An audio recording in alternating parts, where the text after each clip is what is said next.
Another common problem we have in classrooms is that sometimes children don't know how to raise their hands and wait for the answer. Okay, they might blurt out the answers or be very impulsive or not wait and raise their hands and wait for the teacher to call on them. So we're going to show you another exercise, and we've got a student here who's not very good at doing those skills, and teacher Winnie's going to be showing you how she might work with the student to teach those kinds of skills in the class while she's teaching the rest of the students. So let's take a look and see how that goes.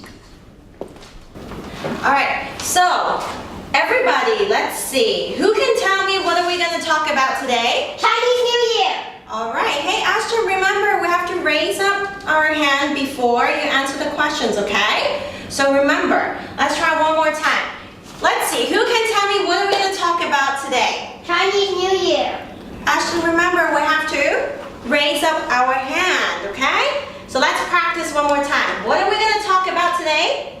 Nice raising up your hands. Chinese New Year. Chinese New Year, that's right. I like that you are raising up your hands and not shouting out the answer. Alright, so let's see. Chinese New Year. You can tell me one thing that we can see in Chinese New Year.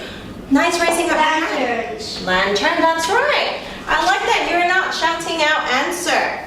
Alright, so other than lantern, what else can we see? Yes, Naoki? We can see red packets. Red packets, that's right. Hey Ashton, you know what? I like that you raised up your hand and you didn't shout out the answer, even though I didn't get to call on you, but I like that you are raising up your hands. I'm going to give you another tick. So let's see. Other than these things that we can see, there's something that we do in Chinese New Year. Let's see, who can tell me what are we going to do in Chinese New Year? Yes, Ashton? Watch the lion dance and the dragon dance. That's right. I like that you raise up your answer and not shouting out. One more take for you. Good job. Alright, so let's see. We also go to different places to greet other people and get red packet, right? What do we say to the people when we greet them? Yes, Naki? Kohei Fachoi. That's right. Hey, you know what, Ashton? I like that you raised up your hand and you didn't shout out the answer. I'm going to give you one more tick. Just one last one to go. Alright, so let's see. We say Kong Hei Fa Choi and we greet them, right? And then after we greet the people, what will they give you guys?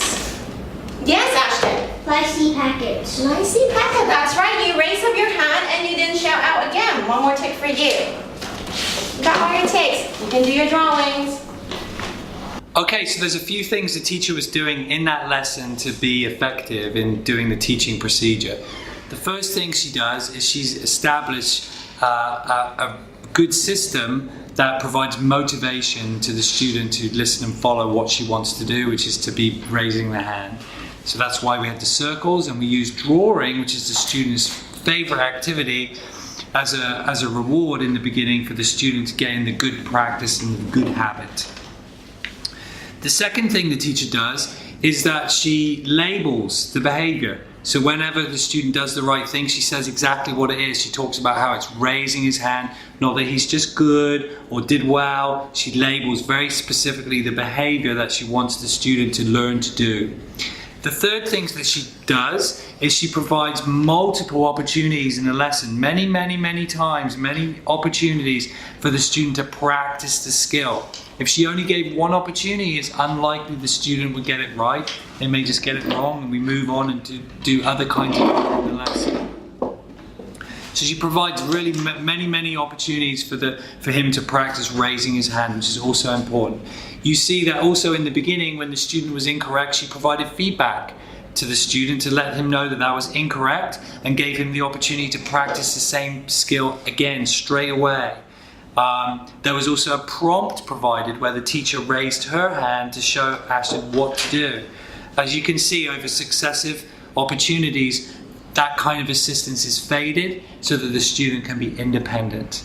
So those are some key factors of how we might put that program together, or how a teacher in a class could help a student to be learning those kinds of skills.